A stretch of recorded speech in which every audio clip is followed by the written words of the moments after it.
Very good morning students. आज हम लोग पढ़ेंगे second order reactions. Today we are going to study the rate law for second order reactions. A reaction is said to be of second order if its reaction rate is determined by the variation of two concentration terms of the reactant. It can be expressed as by dt is equal to k ca का whole square और dx by dt is equal to k ca into C B. जैसे अगर एक ही reactant के दो molecules reaction में part ले रहे हैं then it will be dx by dt is equal to K C ए का होल स्क्वायर। और अगर अलग अलग रिएक्टेंट के मॉलिक्यूल्स हैं तो it is dx by dt is equal to K C A into C B. A का concentration on to B का कंसनट्रेशन। अब ये दो डिफरेंट केसेस हो गए। तो पहले हम बात करते हैं when concentration of both the reactants are equal. What happens if concentration of both the reactants are equal? तो dx by dt is proportional to a minus x, एक का कंसंट्रेशन, दूसरे का भी कितना a माइनस एक्स, तो a minus x into a minus x. और we can say dx by dt is equal to k rate constant a minus x का whole square. अब इसको हम इंटीग्रेट करेंगे। इंटीग्रेशन मेथड से हम रेट लॉ ड्राइव कर रहे हैं तो किसको इंटीग्रेट करेंगे? dx upon a minus x को हम लेफ्ट हैंड साइड में ले गए तो dx upon a minus x का whole square is equal to k d t. Integrate करेंगे तो dx upon a minus x का होल स्क्वायर, इसका इंटीग्रेशन होता है 1 अपॉन a माइनस एक्स। आप जानते हैं के डी टी, के कॉन्स्टेंट है तो के T plus we have to write one integration constant I. So 1 over a minus x is equal to kt plus I integration constant. This is equation number 1. अब when t is equal to 0, x is equal to be 0. Initially there was no product. So when t is equal to 0, x is also equal to 0. तो equation number 1 में t की जगह भी 0 रख दें और x की जगह भी 0 रख दें तो क्या आ जाएगा? 1 over a is equal to I या i is equal to 1 over a। अब इक्वेशन नंबर 1 में i की जगह i की वैल्यू सब्स्टिट्यूट करेंगे 1 over a तो क्या आ जाएगा? 1 over a minus x left hand side में is equal to k T plus 1 over a। 1 over a को लेफ्ट हैंड साइड में ले गए तो के t is equal to 1 over a minus x minus a और k is equal to 1 by t bracket में 1 over a minus x minus 1 upon a। So k is equal to 1 upon t. एल्सियम लिया a into a minus x, LCM आएगा ऊपर आएगा a minus a minus x तो a से cut जाएगा, क्या रह गया ऊपर x। So we get equation number 2 k is equal to 1 over t into x upon a into a minus x. This is a rate equation for second order reaction. When the concentration of both the reactants is equal. दोनों reactants का अगर concentration equal है तो second order के लिए rate of reaction क्या होगी? 1/T x upon A into A minus x. लेकिन B case when concentration of both reactants are not equal, यदि दोनों रिएक्टेंट्स का कंसंट्रेशन इक्वल नहीं है, मान लीजिए एक का A है और एक का B है, तो T टाइम के बाद एक का रिमेनिंग कंसंट्रेशन होगा A माइनस एक्स, दूसरे का होगा B minus x. So dx upon dt is equal to k A minus x into B minus x. A into x minus into A minus x into B minus x. अब इसको हम किस तरीके से लिख सकते हैं?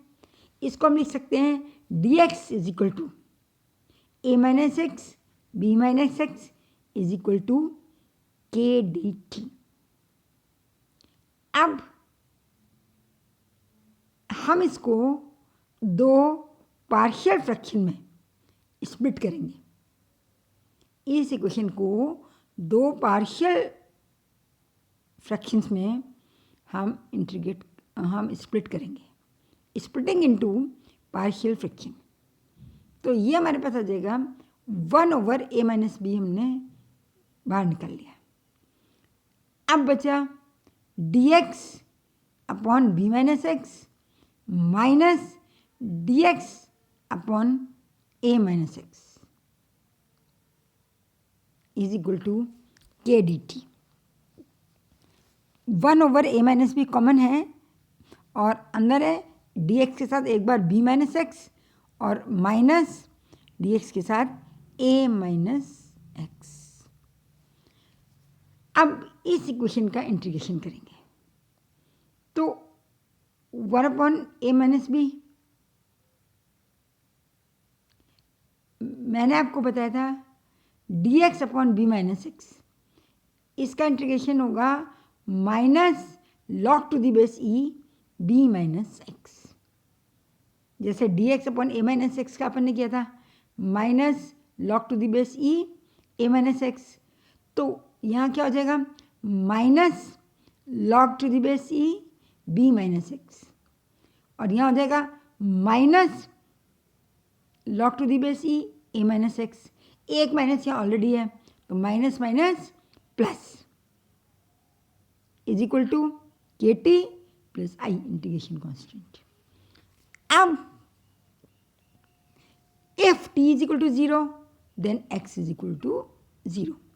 At initial time the concentration of product is 0.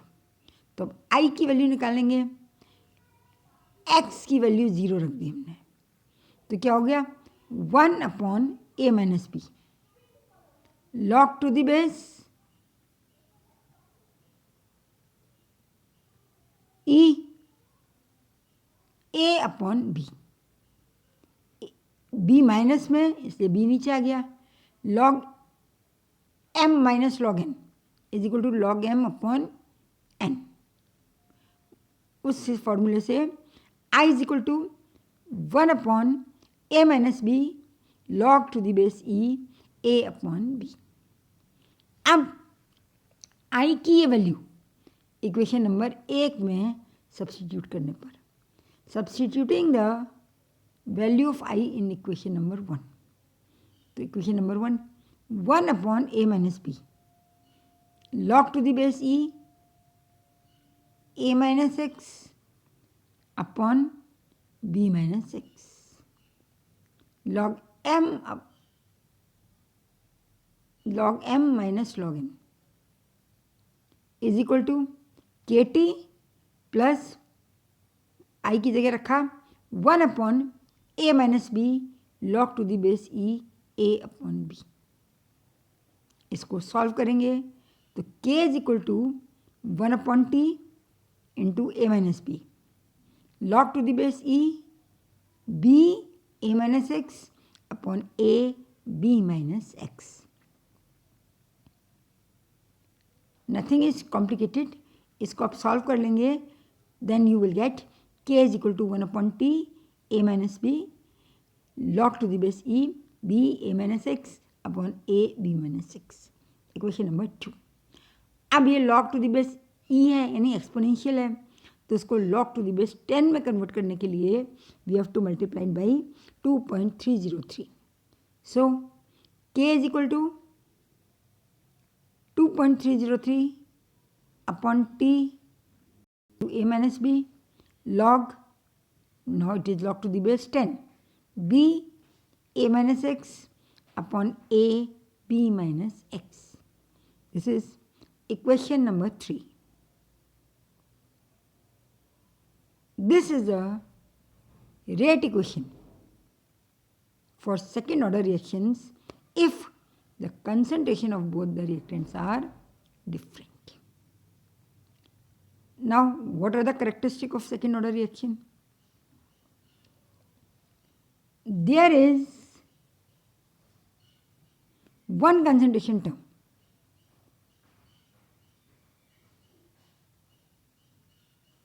in the numerator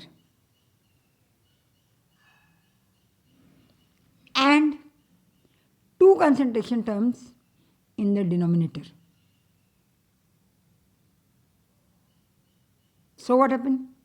एक टर्म से एक टर्म कैंसिल हो जाएगी.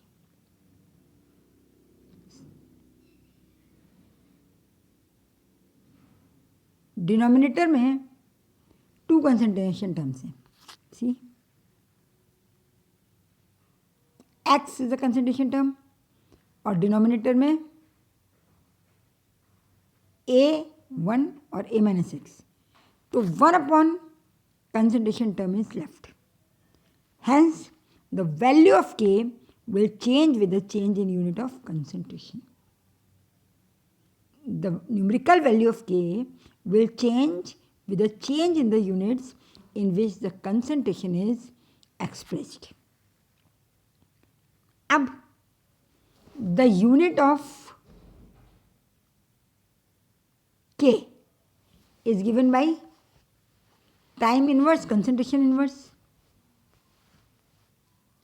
Time inverse, concentration inverse means concentration की यूनिट होती है मोल पर लीटर, तो मोल पर लीटर इन्वर्स सेकेंड इन्वर्स यानी mole inverse litre second inverse. The unit of concentration is, the unit of rate constant K is mole inverse liter second inverse, or we can write liter mole inverse second inverse. The time required to complete a certain fraction of the reaction is inversely proportional to the initial concentration of reactant. देखिए, our formula is K is equal to 1 upon T into x upon a into a minus x. तो वही करना है जो हमने first order में किया था. हमें निकालना है कि time at which the half of the reactant is converted into product, that is t half, और we can say half life of the reaction. तो टी की जगह क्या सब्स्टिट्यूट करेंगे? T half. और एक्स की जगह क्या हो गया? इनिशियल कंसंट्रेशन का आधा a/2. तो एक्स की जगह हमने रखा a/2 upon a into a minus x, a minus a again a/2. तो इसको सॉल्व करेंगे तो ये क्या आएगा? देखिए, a माइनस a/2 क्या होगा? a/2. a/2 से a/2 कैंसिल हो जाएगा, तो 1 अपॉन a या t half is equal to 1 upon k into 1 upon a. That is 1 upon k is also constant. तो t half is proportional to 1 upon a. T half is proportional to 1 upon a. Or we can say the time required to complete half of the reaction is inversely proportional to the initial concentration of the reactant.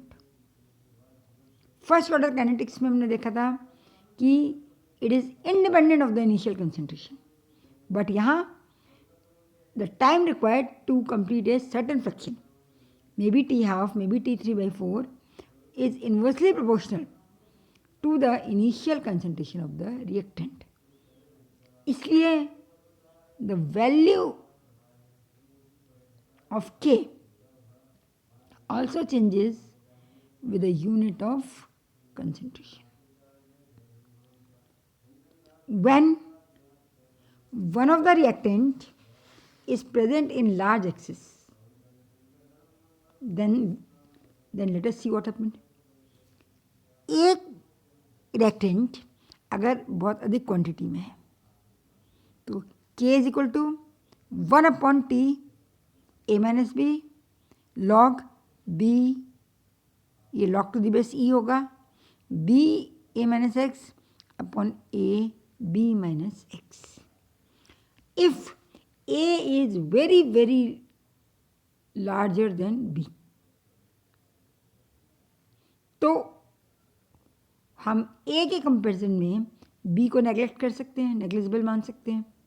तो K is equal to 1/T A-B की जगह खाली रह जाएगा A log A B के comparison में बहुत large है, तो A के कंपेरिजन में XB नेग्लिजिबल होगा. तो ऊपर क्या आ जाएगा B इंटू A और नीचे आ जाएगा A इंटू B-X. अब A से A कैंसिल हो जाएगा, तो क्या हो जाएगा K is equal to 1/T log B upon B-X. K is equal to 1/T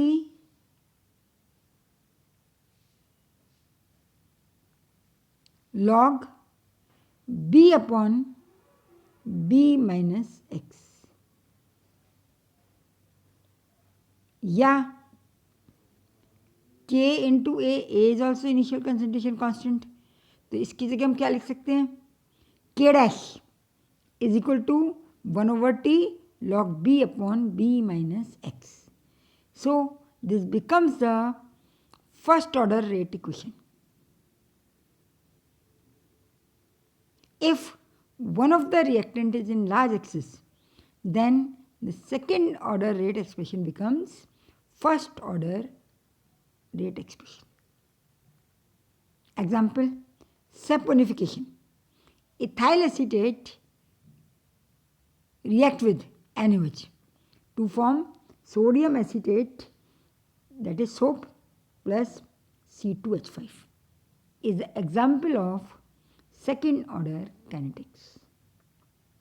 So this is about the second order kinetics. This is all for today. Thank you.